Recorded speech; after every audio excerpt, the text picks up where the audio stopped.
Good morning. Welcome back. It's Friday. It's Friday Coffee Talks. We are here and we are talking over coffee on Friday morning. I'm using the FCT official mug today. I don't know if I think I have. I showed you guys this. Parker made this for me. Look, it's my logo on there. Look, you see the hat and the beard? Come on, it's great. And it says coffee at the bottom. Coffee. The best.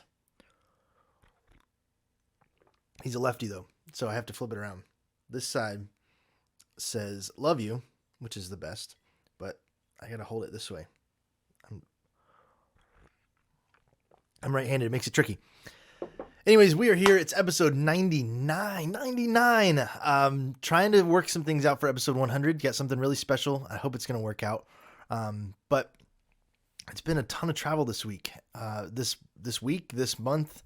It's been a wild ride the last few weeks. Lots of airports, lots of airplane seat time.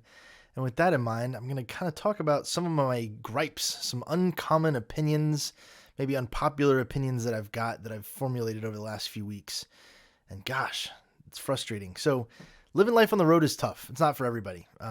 Being able to do the things that you need to do to get your job done, to keep your family going while you're on the road are not easy. It takes a lot of practice and it takes a lot of effort and thought, and you got to think about things that you never really thought about.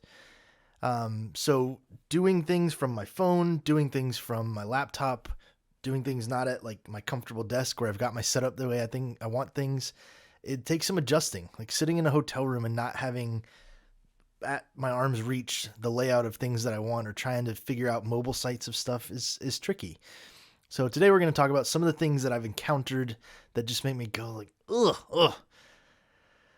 The first one is lighting in hotel rooms. Who decided that we don't need like a light fixture in a hotel anymore? Because I can't tell you, I think I've been traveling 3 of the last 4 weeks, or maybe 4 weeks. Every single hotel I've stayed in, instead of having a light in the hotel room, there's like 47 lamps across the room that you have to go and turn on. And so you get in there, and generally when I travel, I try to take like a late flight in the evening the night before my meeting, get there as late as I can so I can spend time with the family. If I can get the kids in bed before I head to the airport, that's even better. So I'm generally getting in pretty late at night. It's dark. I open the hotel room and I got to like feel my way around or get my phone light out and like try to turn on the flashlight to figure out where the light switches are. And it's a lamp by the bed, like a reading light by the bed, or a desk lamp, or there's generally a floor lamp over by the chair that nobody sits in. And you got to walk around and figure out all this stuff. And then you've got a bathroom light. And it's like, this is ridiculous. The hotel I stayed in last week had a light switch for the vanity and a light switch for the bathroom, both on the outside of the bathroom.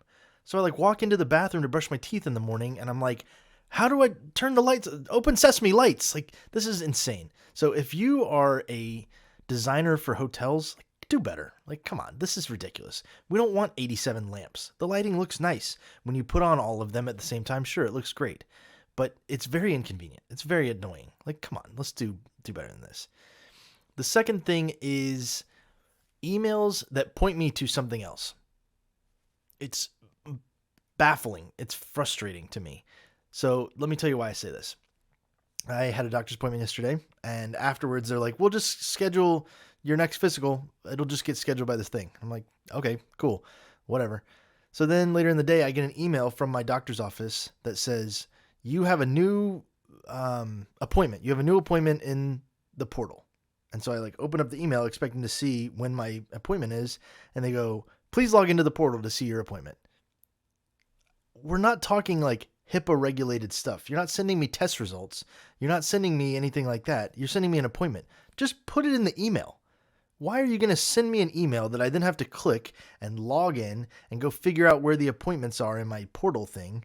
Like, that's 47 steps that nobody really needs. Just send me an email and say, here's your appointment. Maybe even have a calendar invite attached to it. That's pretty helpful. Most people work off of calendars these days. Like, I feel like this is simple things. If you're in doctor healthcare scheduling technology, like, you could do some improvement to your tech so that the end user gets a better experience. Somebody that works at Epic or something like that. I don't know who does schedule management, but you need to improve. You need to make some improvements. Don't send me an email and tell me to go to the website. Like, hate that.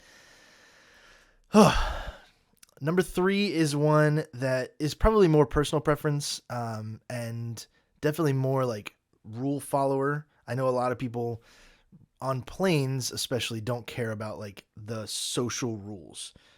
Don't stand up at the end. Don't clap. That kind of stuff. People do it anyways. Everybody. So plane lands, a little ding goes off, and the aisle is full of people just standing there waiting to get out. I get it. We've been sitting for a long time. You want to stand up? Don't stand up. Like everybody else has to get out. Come on. Wait for the people in front of you. But the one I'm talking about is overhead bin space. Sore subject. I know. Probably triggering a lot of people right now. When you travel, the overhead bin is for one of your bags. There's also an area under the seat in front of you for your other bag. Generally, that's your backpack, your laptop case, your purse, whatever it is. That bag goes there. I understand that it would be very nice to have a little compartment to put your feet, but that's not the way this works. You don't get to just put every bit of crap that you bring on the plane just shoved in the overhead bin, because that space is designed for everyone, not just you. You're not entitled to the overhead bin space above your seat. It would be great if that everybody had their own little compartment, but you know where you do have a compartment? At your seat, in front of the seat in front of you. So the reason I say this is I was on a plane. I'm an aisle boy, right? I don't like window seats. Like I feel like a lot of people are window people. I get really hot on planes, and it makes it worse when I feel like I have two people like sitting on top of me and cramming me up against the window. So I don't love windows. I choose aisles. I like to sit on the aisle, I like to be able to get up, all that kind of stuff. So I board generally pretty early. I'm sitting there in my aisle seat, scrolling through the entertainment, trying to figure out what movie I'm going to watch, whatever the case may be. This dude comes down the aisle, and he has like a small suitcase and a backpack. He's got his backpack on his shoulder. And so he stops to put his bag in the overhead bin across the aisle from me.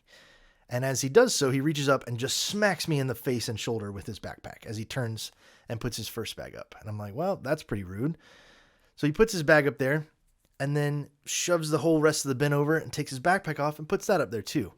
And then goes and sits down at a row, like 4 rows in front of us. So he had walked up past all these people and then shoved his way back through traffic to get back up to his seat. And then, we ran out of bin space. We're having to check bags. That always happens. That's kind of part of it. But this guy has taken up 2 spots with his backpack and his bag. Then when the plane lands, he's one of the first people to stand up, and he shoves his way through all the people. He makes them get all out of his way, and he's climbing over people, bumping people with stuff as he gets back down to 4 rows back to get his stuff. Here's the thing. I don't like people that take 2 spots in the overhead, but I really don't like people that if you're going to do something that is against the flow of traffic or against the social contract of planes, that you're going to inconvenience all those people that you're already inconveniencing to get yourself out first. So here's the long point of that story. If you're going to go back 4 rows on a plane to stash your stuff in the overhead bin, you wait until all those 4 rows of people are off the plane before you work your way back and go get your bag. That's the way it works. You don't get to just shove ahead of all those people, get them, climb over them, annoy them to go get your bags so that you can get off first. No. That is the worst thing. Like, that is such a garbage human thing to me that just, oh my gosh. Yeah, no, did not like that at all. And then the last thing that I'm going to go with, my gripes, my complaints, my unpopular opinions, is menus on websites for restaurants. I don't know why or when we transitioned to everything directing to an order platform on a restaurant website, but it's really annoying. It's really annoying. Like, I get that you want to capture my information. That's business. I get that. You want to see who's on your website. You want to be able to send me ads. Fine. Good with all that. But if I'm going on a restaurant's website, I'm generally not wanting to place an order. If I'm going to place an order, it's through Uber Eats or DoorDash or Postmates or Grubhub or one of those. I use the apps for that. I'm not generally, kind of speaking broadly, not going to order from the website directly. So I am, though, going to your website to try to get a description. Well, first of all, I want to get the menu. I want to see what's out there. I want to see maybe a description of the dishes that I'm looking through, maybe a picture of them. I'm going to your website to get information about your food because I want to get it. I don't want to place an order every time. Why are you getting rid of the ability to look at the menu without placing an order? I can't tell you how many restaurants that I've looked through that I just want to see what they have. I'm trying to see, like I'm in Denver this week trying to figure out if I want to go to this restaurant or that restaurant. I want to look at the menu and see what's available. I don't want to put in there was one this week. I was trying to decide where to go to dinner. And I'm comparing two restaurants that I'd found on Yelp. And I wanted to look at the menus. There was one that I couldn't access their menu on their website without putting in my name, my address, and like actually starting an order. And I don't know my address at some random hotel in Denver. I had to go and Google the address of the hotel I was staying at just to have an address to put in, just to look at the menu. Like, this is ridiculous. Put your menu out there on the website. Like, so annoying. The little things that get to life of a business traveler. It's annoying stuff, but in my mind, like, I just want to pick where I want to go to dinner. I want to not get hit in the face with a backpack. All these things, it adds up. It adds up, I guess. I'm nitpicking. I'm griping. I'm complaining. I know for sure. Nobody needs to listen to me, and my opinion doesn't matter, but it would be definitely helpful if people would do different. So the last thing I want to say today is I am very proud to announce I'm picked the Piggy Joe's hat on purpose today. There's PJ on the front. Look at that guy. We are loading it up at the store, but we won. We won Best of Gwinnett at Piggy Joe's. We're named one of the best boutiques in Gwinnett County here in Georgia. This is something Mandy specifically worked a long time for, getting all this stuff done, like encouraging voting, all that kind of stuff. And we won. It's a fan vote. And they picked us. So Piggy Joe's Best Boutique in Gwinnett. We're very proud. If you go by the store today, if you're local, they have a lot of cool stuff. They made a big balloon arch. They're doing all kinds of cool stuff. So I think there may be cookies. I may be confusing it. Maybe today, maybe tomorrow. I don't know. Come by Piggy Joe's. We're going to celebrate winning Best of Gwinnett. We got some signs made.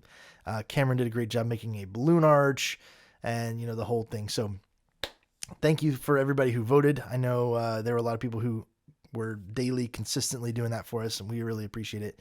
We're glad to be a part of the community, and it's nice to know that the community appreciates us too. So thank you all. This has been Friday Coffee Talks, episode 99. I hope you'll tune back in next week for episode 100. 100 episodes.